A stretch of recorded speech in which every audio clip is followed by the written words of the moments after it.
But I love the saying, you know, delusional faith, man. Delusional faith combined with work ethic, combined with persistence, that never give up mentality, man. It's something that I have within me. No matter what happens, you know, nothing external can ever affect what happens internally, man. And mindset is everything. You know, if you believe in yourself, if you believe that good things happen, it will happen to you. If you believe that, you know, you lead your life with good intention, treating people the right way, believing that good things will happen to you, they will, man. And it's the law of attraction. It's all of that. It continues to build and build, and that's the phase I'm at now, man, where things happen, man, but I'm incredibly grateful for all the good, and that's all I want to focus on, because I know that's what's going to continue to bring me more opportunity.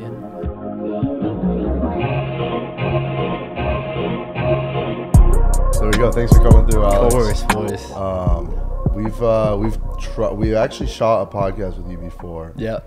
Unreleased podcast, maybe one day. About a year ago, right? No, like 6 months ago. That's crazy. Because at that time, like, I was still in Park Lane. Yeah. And then you guys were here.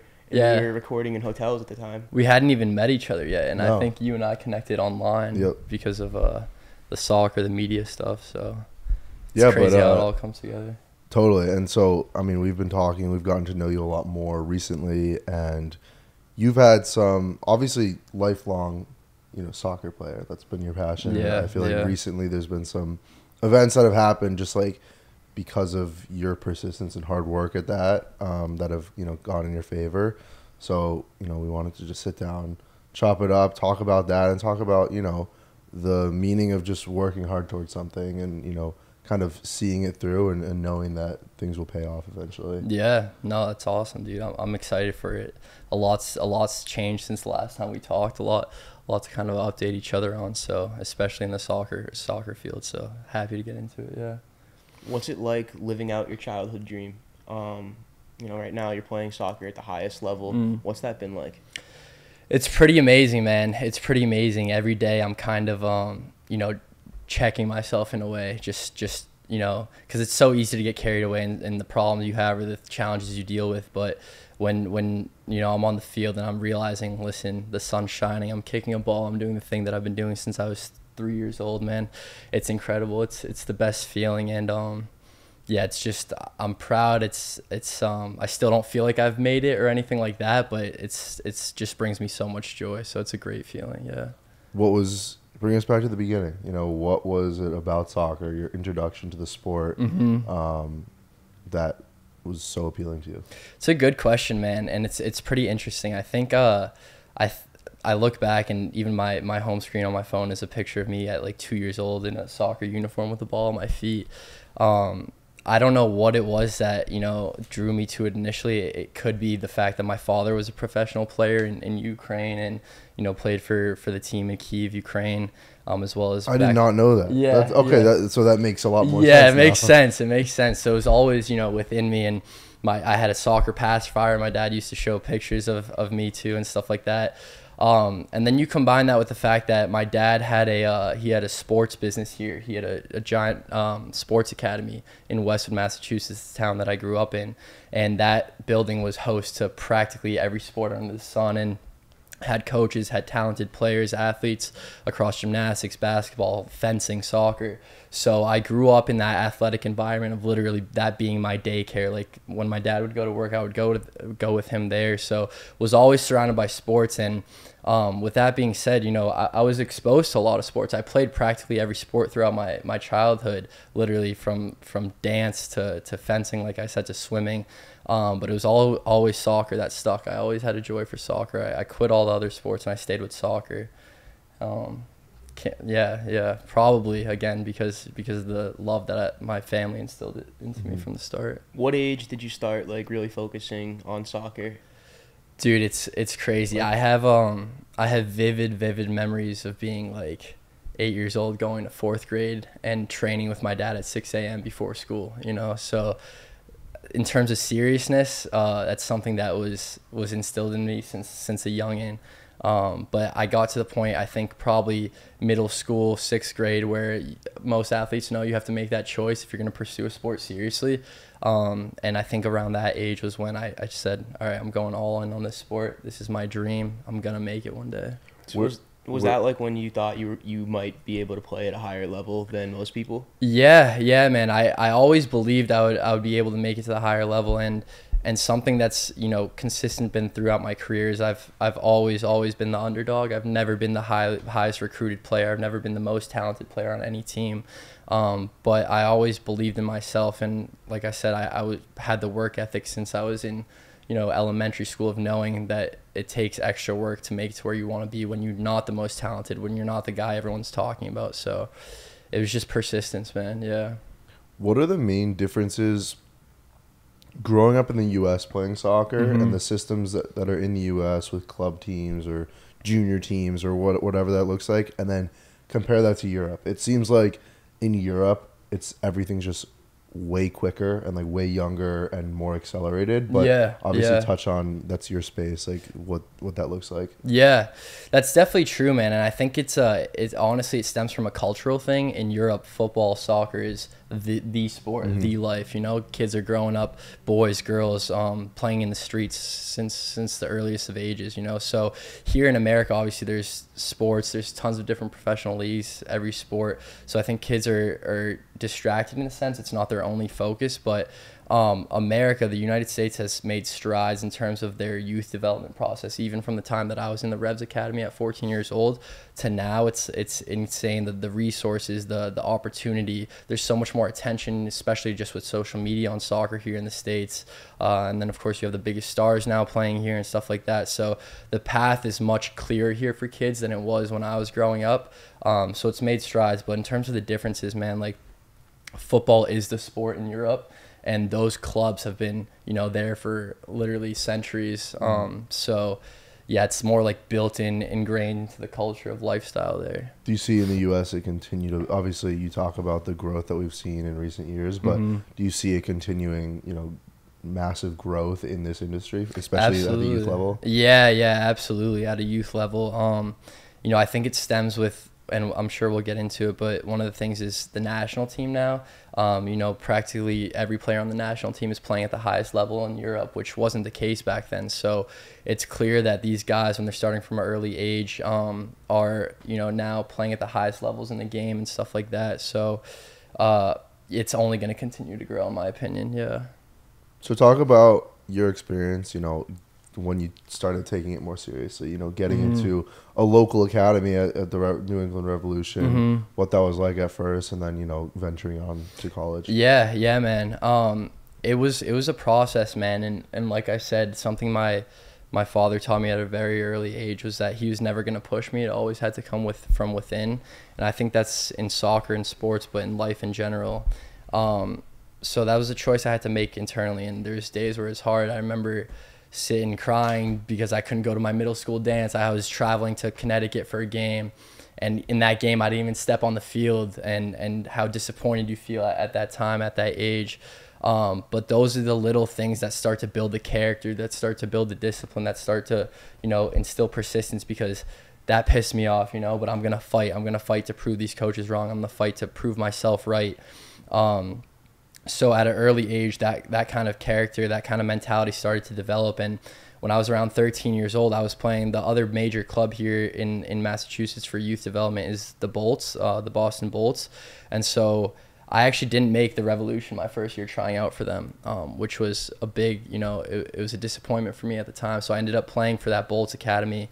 But in that season, you play against the Revolution, and of course, in my mind, I was like, "This is an opportunity. I'm going to prove them wrong. I'm going to ball out against them." So, went and did that. Then they invited me to a practice or two. Went to practice.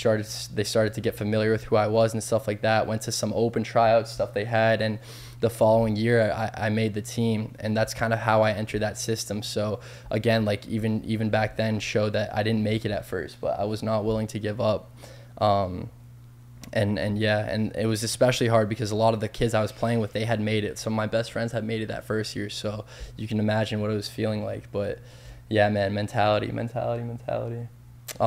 So got into, yeah, it's a bit of a long career story, but got into the Revs Academy, started at 14 years old, and basically the way it works is when you play for the Revs Academy, not allowed to play for any other club. You sign a contract, you know, you're basically an asset for them, which makes sense. It's a professional For how long is that contract? Just junior? Yearly like basis. Yearly basis. Yeah, it's like a junior contract. But that is in the U.S. the highest level that you could be playing, yes, right? Okay. Yes, the MLS Academy is the highest level. Are your parents like paying for that at this point? No, actually, the academy's free. Yes, the MLS academies are free, which is a huge advantage, obviously, and that's why a lot of the times they're better, because there's so much talent in the U.S. There's so much football talent, but a lot of kids didn't have the money. The families didn't have the money to pay $5, $6, $8 a year to play for other clubs. Sure. Which is why the MLS was such an achievement to make it into the academy and stuff like that. And that's a whole other topic with football here in this country. The pay-to-play model is what it's called. A lot of hate that it gets, just because it's like I said, it kind of blocks out a lot of the opportunity for kids who can't afford. But they've made strides in that area. I think they're opening it up a lot. Yeah. In Europe, is it different? Is there a lot more just like opportunities and like funding and scholarship programs? 100%. There's so many more clubs in Europe, of course, because Europe alone has so many different countries. But within those countries, there's 10s, 20s of clubs that are all, you know, professional clubs and have funding, and they bring in kids, which is a lot different than here. Actually, again, like I said, I joined the MLS Academy at 14, but Messi, you know, is getting scouted at like, you know, 7, 8 years old into an academy. Ridiculous. Yeah. So start from a much younger age. It seems like too, like the supply is so much greater there. So like even if there is a cost, it's gonna be spread out among many more clubs. So it's just gonna, like, if there is a cost, it's gonna be much lower. And 100%. There's also sponsorship opportunities. So you can go on and on about it. Yeah. There's just a lot more opportunity there, just because, again, like I said, it's part of their lifestyle. Yeah.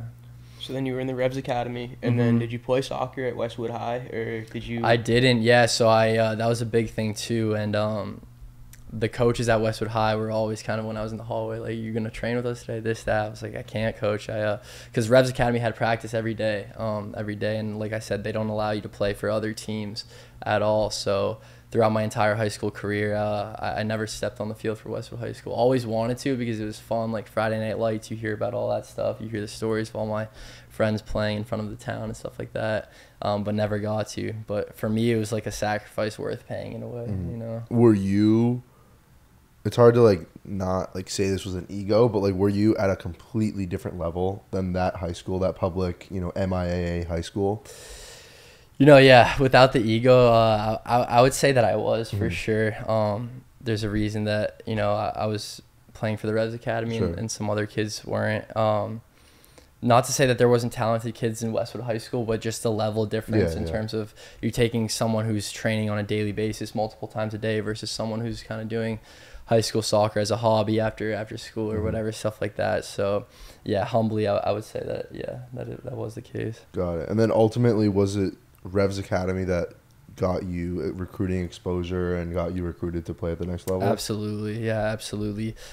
Being on an MLS Academy for the resume is, you know, second to none, for sure. And then when doing that, there's obviously always scouts watching the matches and things like that, whether that's college scouts, national team scouts, things like that. Even from the earliest of ages, there was guys committing at a very young age. So another major thing, and practically the reason that I was recruited, was the showcases they have. It's similar in basketball and other things where there's tournaments, but every year there's 2 to 3 showcases. You go down to Sarasota, Florida, you go to like Indiana, there's these huge complexes with like 20 fields and games going on, scouts, college scouts, national team scouts, European scouts as well.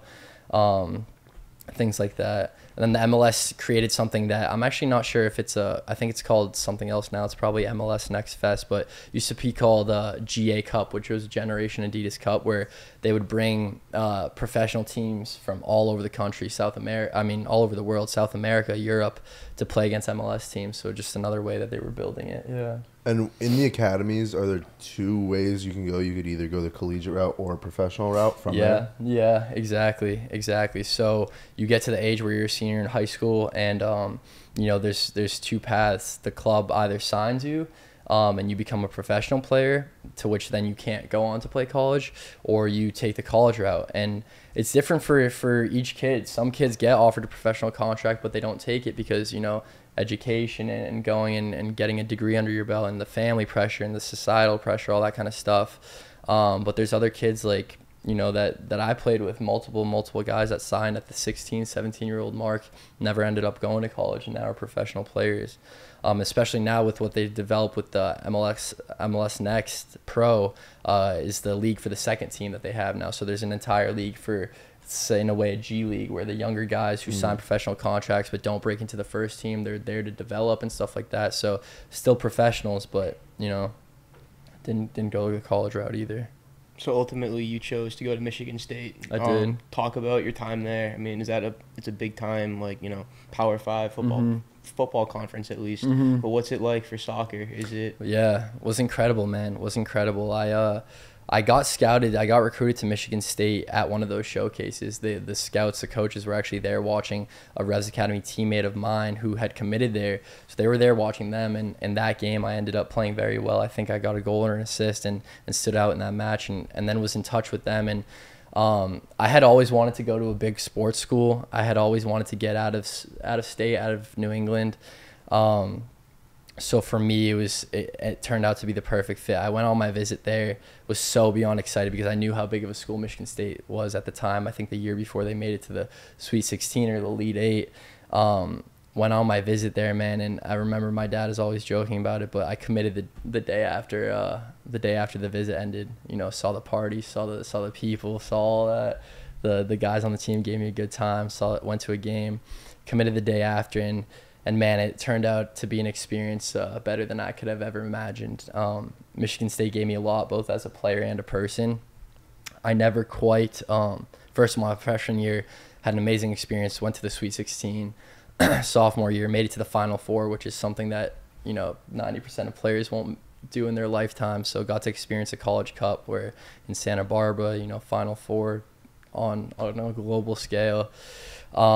Junior year, ended up being a starter every single game, playing every minute of every match, which was a dream come true of mine. Scored a couple goals, got a couple assists, had a good year that really gave me that, you know, college year resume kind of check off where, you know, I proved myself at the college level. And then, you know, senior year is the same. But Michigan State, yeah, man, grew as a person, most importantly. Went off to school, first time leaving home, was devastated leaving home, was so homesick my first year, but overcame that and ended up making some friends that are going to last a lifetime, some memories that are going to last a lifetime. And then you ended up doing a post-grad? I did. So freshman year, I got hurt. I got hurt twice. I had a sports hernia and I tore my knee, gave me a redshirt year, injury year. And then, of course, with COVID happening my senior year, that actually granted everyone a second year of eligibility to use. So ended up being perfect. Had 2 years of my dispense. Ended up getting a full scholarship to St. Louis University to go and do my master's degree. Got my MBA from there. Had some immense success there as well, which was another incredible experience at St. Louis University, football-wise, you know, life-wise. And, yeah, college career itself ended up being incredible, yeah. So after college, like, what was it that, obviously, like, you know, MBA, master's degree, 4 years at Michigan State, like, the education was there, but also, like, professionally, like, sports-wise, football-wise, yep, you're still, you know, playing. You want to be active. Where's your head at this time? Where are you looking to, you know, move forward? Yeah. Head was soul-sidedly focused on making to the professional level. You know, that was from the second I went to college. I chose Michigan State because I knew it was going to give me the platform to make it to the professional level, whether that was, my dream was always to get drafted. You know, that, like I said, that was my sole focus. Unfortunately, at Michigan State, didn't end up having the numbers that I needed to get drafted. Like I said, throughout my career, was never the most standout recruit, was never the guy I always talked about. Didn't get drafted. Went to St. Louis because I really believed in the coaches. Coaches believed in me, which was most important. They were going to give me an opportunity. And something that became clear throughout that experience was that to make it as a professional player, you need people vouching for you. You know what I mean? You need people believing in you, who have connections, who are willing to push you. And that's really what St. Louis was willing to offer me, because they believed in me as a person, most importantly, and then as a player as well. I fit a lot of their categories that they were looking in type of player. And that was a major reason. I was choosing between Duke and St. Louis, and of course I was so torn. This was one of the biggest challenges of my life, because Duke, again, big name school, gonna get that on the resume, gonna get a master's from Duke. It's amazing. But chose St. Louis for reasons that felt like aligned with my integrity. But yeah, throughout college, full focus was professional career. Upon graduating from St. Louis, was waiting to see my name on the draft list, was in Aruba with my buddies after the season just to get a week away from the game to relax. Draft list came out, wasn't on it, and obviously devastated. So, okay, what happens? You have to adapt. I'm not giving up on the dream. I still believe in myself. How else do we find creative ways to break into a professional team? Utilize my connections, hit up every single coach, every single person that I knew, every agent, every player that might have a connection, current professional players, former professional players, sending my highlight video out, sending my resume out, just asking for an opportunity. All I needed was an opportunity. And throughout that process, ended up getting looks, reconnected with the Revolution, who were following me throughout the entire college process. They ended up bringing me in with the second team that I mentioned, and was with them for what happened to be about a month and a half. Really stood out. Came in so prepared, so focused, so much belief to really work. First day of the trial was a fitness test, which is, for me, one of my biggest assets. I was always a good athlete. Won the fitness test, was on a high, and did everything I could throughout that trial. Unfortunately, a month later, coach brought me into his office and said, listen, Alex, we're really, really happy with what you're doing, but unfortunately, we're not going to be able to offer you a contract at this time. We have some younger guys that we think we see potential in, and because they're younger, because, you're not you haven't had a professional contract yet, you're at, age is a big thing in football. They passed on me. Obviously heartbreaking, because that was my childhood club. But again, ate that one, and that was about a year ago. That was a year ago this time. Yeah, about a year ago this time, which is crazy to see how it's come full circle. But had that hard conversation, had a cry or two after, and then it was back to focus. So again, went back to the drawing board, hitting up different coaches I knew. My assistant coach at Michigan State my freshman year, my sophomore year as well, became a professional coach. He was in Memphis at first and moved on to Charleston Battery. He gave me an opportunity, brought me out to Charleston, and I was there for about a week as well, training with the team. Similar story. Was really happy with what I was doing. Felt I prepared very well. Fortunately, with a new coach, a new club, decisions are oftentimes out of his hands. He has a higher up, and they have particular signings that they feel are best to build a club to where they want to be. So couldn't offer me a contract either. Flew back to Boston. Mental tools building up. It's a grind. Making as a kind of professional athlete, you're always working. Back to Boston for about a week. Obviously, preseason's a 2-month process in itself, so there's a limited amount of time. Then get brought out to Birmingham, Alabama, where it's funny because we're going to get into the situation now, but Birmingham, Alabama was a coach named Connor Smith, who was a professional player for the Revolution. He knew me from my academy career when I was growing up playing with them. He played for them, and then he went on to coach with Bermuda. He became a professional coach, assistant coach at Birmingham Legion, and I hit him up, and he brought me out for an opportunity there, and did very well, I thought. Had one day at practice where I didn't perform at the highest level that, I expected of myself, and I had a feeling that, when you're on trial with professional club, you don't have a day to waste, you don't have a day to lose like that. You have to be better than the players that they have at the moment. Unfortunately, that day cost me. That's the day that the coach referred to in our last meeting, and it is what it is, man, but learn from it, certainly learn from it. And came back to Boston, and man, for me, that was that for the moment, man. That's kind of when we connected. But man, after did you feel like that was it? I didn't feel like that was it, man, but I just felt exhausted. I still had that belief. I knew something was gonna happen potentially, but for the time being, I felt like that was it, man. I needed a break, whether it was gonna be 1 week break, 2 week break, 6 month break, what turned into be a year break. I felt like I needed to to step back, man. The mental toll, the physical toll, traveling across the country, facing rejection on a daily basis. It builds up, you know. So yeah, at the time that happened, and then it was on pause. What was your dad's reaction to that when you kind of thought that it might be over? Because, you know, he'd been around the soccer circuit forever, but he's also your dad and you have 2 degrees. You know, was he ever telling you it might be time to hang him up, or was he still pushing you to keep going? It's interesting. That's a great question. I'm glad you asked that, man, because that I might get it tatted, but that never give up comes from him, man. My dad's been through so much adversity. You know, he came here when he was 18, kicked out of his house, had no money, was, you know, stealing cold cuts from the deli he worked at to eat. My dad believed in me more than anyone else because he started training me since 3 years old. He knew the player that I am. But I'll never forget, I was sitting in Birmingham, Alabama, in the lobby of the hotel that I was staying at for the trial, just bawling my eyes out on the phone with him. He said, "Look at you, man. This game isn't bringing you joy anymore. It's bringing me more pain than it is joy." And as an athlete, that when it gets to that point, man, it's not worth it anymore, you know. So he said, we need to find a solution. We need to find a solution. So that's really when I started thinking about the business. My dad always inspires me to look at the positive things. There was so many. I had the TikTok going and stuff like that. So we started talking about building like a soccer academy business, whether it was digital, whether it was in person. But he was just, you know, getting my mind off things. I don't think he wasn't telling me to give up, for sure, not to hang him up, but let's get our mind off things. Let's, you know, find something else for now. Mm-hmm. Yeah. And so that's exactly what you did. You went all in on business. You started a new business in Boston.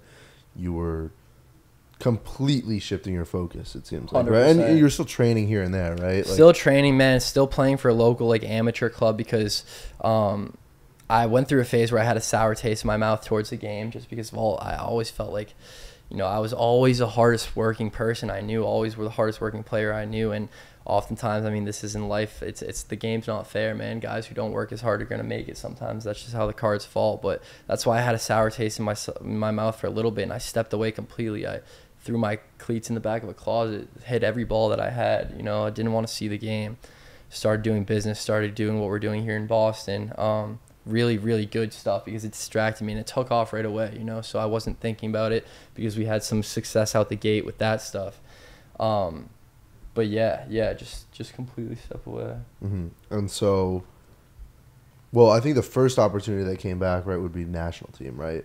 To an extent, yeah. Right? And that's a good blend of like your business skills is what got you. Well, your football relationship is what got you kind of in the door, but then 100%. Your newfound business skills that you had been developing like on social media, and through college, obviously too, but focusing on, you know, last summer, last spring, last fall is what brought your value to the team, right? So talk 100%. About how that came about, what your role kind of like formulated into, and like that experience working with like the biggest team in the U.S. Yeah, incredible, man. As you guys know in business, I mean, relationships are everything, obviously. And so I was telling you guys a story the other day about how, you know, I've seen guys get denied from trials or have sour taste in their mouth towards coaches, just be like, you know, cut them off completely, not, you know, just say F you or whatever it is. But when I was in St. Louis, we had his name is Travis Thomas, and I owe a lot to this guy because like I said, he is the reason I'm in the position I am today with the national team. He was the leadership and team culture coach with us at St. Louis. He really focused on things like mental side of the game, the building the team culture, the togetherness, and he had written a book which was titled Yes And, which is very unique because his whole philosophy on life is, yes, things are going to happen to you. Yes, bad shit is going to happen. Yes, you're going to get hit with hardship, with failure. And what's next, right? That's for you to decide. So he wrote that book, which is a really incredible read. And that book was picked up by Greg Berhalter, who's the head coach of the national team. He had read that book, and as soon as he read that book, I guess the message resonated with him greatly as well, and he thought, I need to reach out to this guy. I need to get in touch with this guy. So he got in touch with Travis, and Travis ended up working with the national team. Greg brought him into every camp, and he was working with the national team same way he was working with us in St. Louis about the principles of leadership, of team building, all that stuff. Anyways, all that to say, that's how Travis got connected with the national team. After graduating from St. Louis, I moved back to Boston. I started this digital media agency, and upon my return, Travis had contacted me regarding this thing that they do with the national team. It was so unique when he first told me it's based on what he does with the team, but basically Greg and him work together every camp to build a hype video for the team, a video that the team is going to see in the locker room right before they walk out on the field. And this video is a combination of creativity of different themes, but most importantly messaging. Every camp, Greg goes into camp with a message that he wants to deliver to the team for them to have success.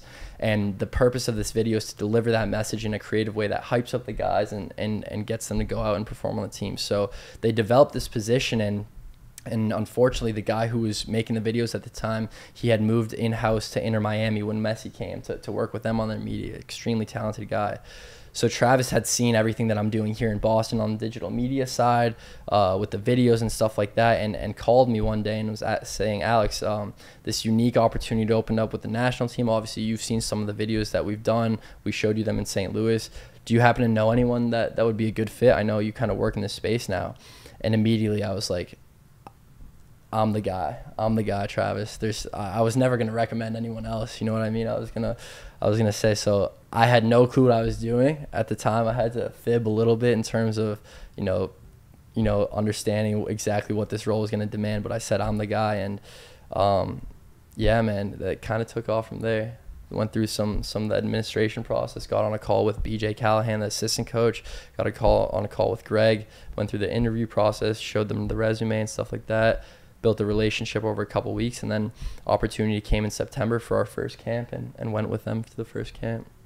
And since then, how many camps have you been to, or experiences or trips or whatever? Since then, it's been about 5 camps, 2 different countries, like 8 different cities, like 12 matches, 12 different stadiums. Crazy, man, crazy. And to be doing it with sitting at dinner with guys that I'm watching play in the Champions League on TV, man, now becoming friends with these guys, now having conversations about life with these guys.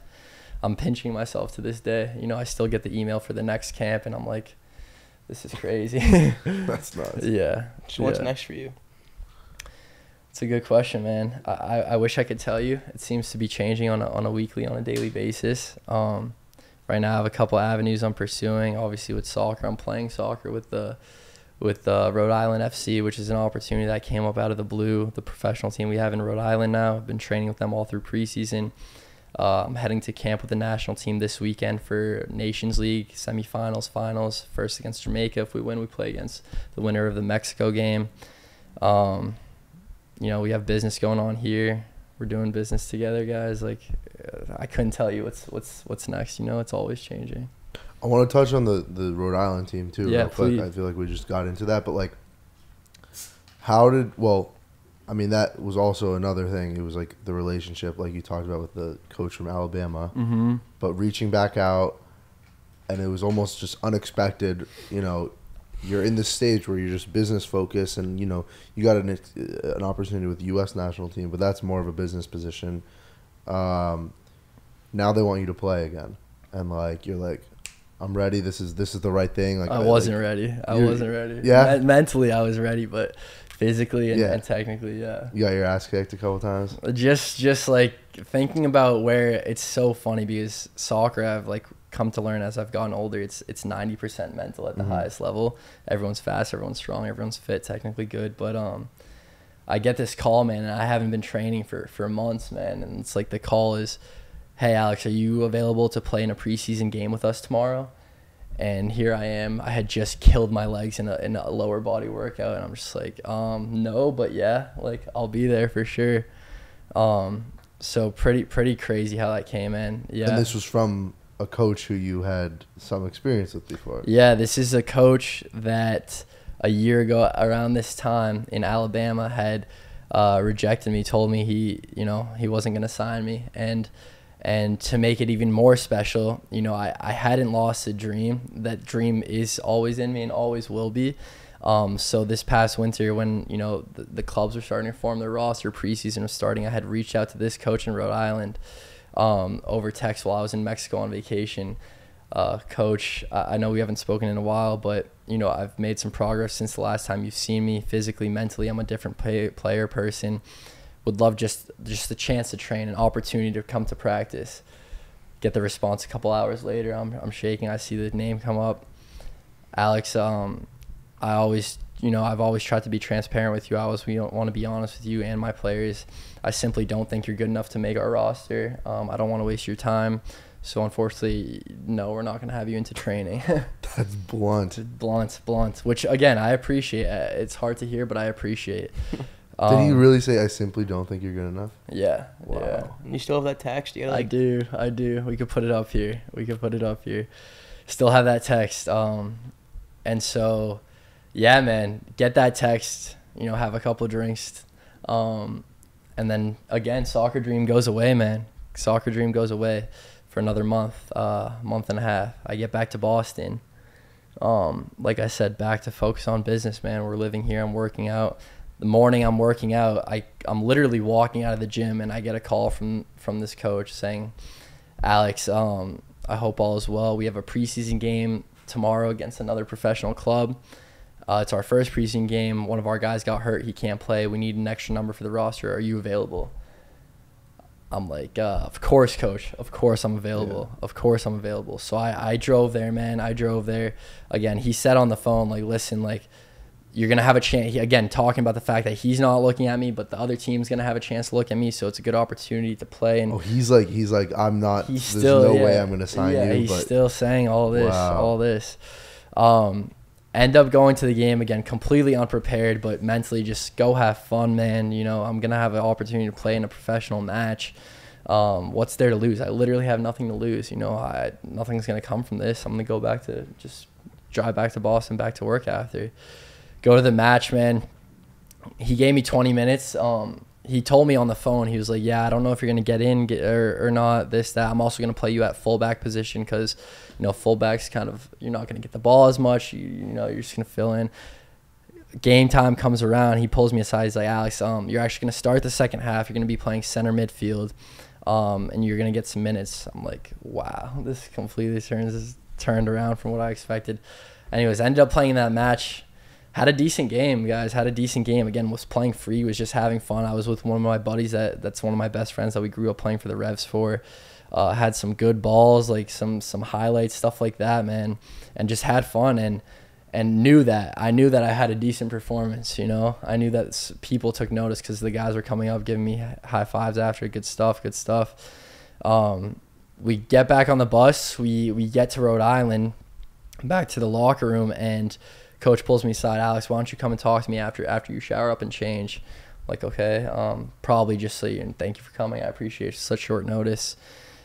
Shower, change, get to his office, sit down. He's saying, Alex, listen, I think you played a little bit better than I expected today.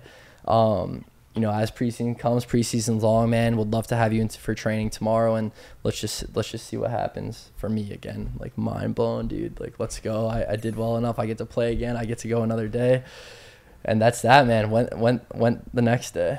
Went the next day. Went the next day. Went the next day. Went the next day. Coach calls me in for another meeting. Alex, you're doing really well, man. Like, why don't you come again next week? Came back next week, had myself a week. Alex, we're going to Bermuda for a preseason trip. A week in Bermuda. We're going to play 2 games against the Bermuda national team. I don't know if we have a spot for you yet. I'm definitely considering you. There's a couple things up in the air. One of our guys doesn't have a visa yet, so we don't know if he's going to come in time. One of our guys is waiting to hear back on an injury report. We don't know if he's going to come, so completely out of my hands, right? Things out of my control. Week of training goes by. Thursday, team's leaving on Friday. Again, Thursday at training, no answer. I get back here. I'm with you guys, and Coach calls me saying, Alex, do you want to come to Bermuda with us the next day? Fly out to Bermuda, man, with the team. Again, pinching myself, dude. This dream is happening way, way more than I expected. I went to Bermuda, man. Created some incredible content that you guys saw. Saw a new country that I've never seen. Played against the Bermuda national team in a professional match. Played 90 minutes, got an assist. Coach, we get back from the trip. Again, Like for me, dude, I'm just taking it day by day. I'm like, I don't know. Happy to be there, I'm happy right? to be there, man. Like, I don't know if coach is gonna tell me, nah, it's over or what. Get back to the airport. Coach pulls me aside right before we get back on the team bus. And he's like, Alex, we're playing the Revolution this weekend. Why don't you come and play in that game too? So it just keeps going, man. Just keeps going. Went back. Revolution game comes around, preseason match, man. Gillette Stadium, where I grew up playing, under the lights, Friday night, raining, just incredible environment. Being in the away locker room for once, which was really, really unique, really special. Again, the team that passed on me that now I get to play against, the same coaches, same players. Man, it's time to ball out. So went there, had that experience, played well, man. Again, after every game, it's like evaluation, right? After every practice evaluation, how did I do? Are they going to want me back for practice the next day? Comes up to me in the locker room. Why don't you come to practice on Monday? And I can keep going on. But end of story is I'm still training with the team. Yeah. I'm with the team now, so it's been great. And at this point, the contract has come into discussion, right? And that's a possibility, right? Yes, that is certainly a possibility. There's been talks about it, man. But again, very hard decision to make. Obviously, like we've talked about, a lot of different opportunities going on, a lot of high level opportunities between the national team, between playing professionally, this, that.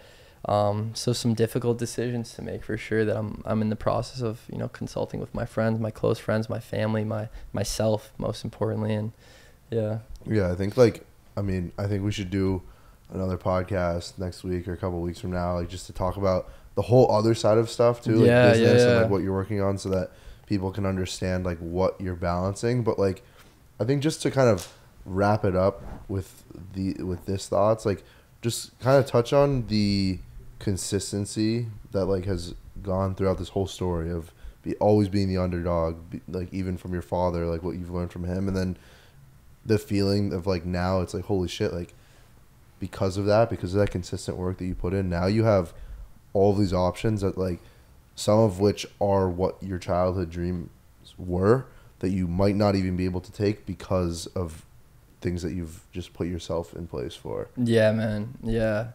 It's I swear I have to pinch myself, man, because I'm incredibly grateful when I look around, and oftentimes it's guys like yourself, it's guys like it's people like my family who have to remind me of all the incredible stuff occurring and all the options that I have, It's an incredible position to be in, and I'm incredibly grateful because I've worked so hard, man, and just not only in football but in life, man, and things have happened, hardship has happened, injuries, life, family, money, all this kind of stuff. But I love the saying, delusional faith, man. Delusional faith combined with work ethic, combined with persistence, that never give up mentality, man. It's something that I have within me. No matter what happens, nothing external can ever affect what happens internally, man. And mindset is everything. If you believe in yourself, if you believe that good things happen, it will happen to you. If you believe that, you lead your life with good intention, treating people the right way, believing that good things will happen to you, they will, man. And it's the law of attraction. It's all of that. It continues to build, and that's the phase I'm at now, man, where things happen, man, but I'm incredibly grateful for all the good, and that's all I want to focus on, because I know that's what's going to continue to bring me more opportunity, and yeah, man, that's the main point of it. Awesome. Great. Well, we'll definitely have to kind of go with a part 2 to this. Yeah, and yeah, continue it and talk about the business and everything you're building right now. Yeah, man. You would keep love going on and on, but I think it'll be good to split it up. For sure, Definitely. For sure, bro. For sure. It was a pleasure, boys. I'm glad we got it done. Thank you for coming through, Yeah, telling yeah. your story. Of course. Hopefully, some kid that's, with a similar dream could hear this and just hear about the persistence that it takes and how it's not easy, and you might lose the dream at times, but it's always going to come back. For sure, man. That's who I'm doing it for. The kids that were in my position from a young, and yeah. Awesome. Yeah. Thank you, Alex. Yeah. Thanks, Appreciate it, boys.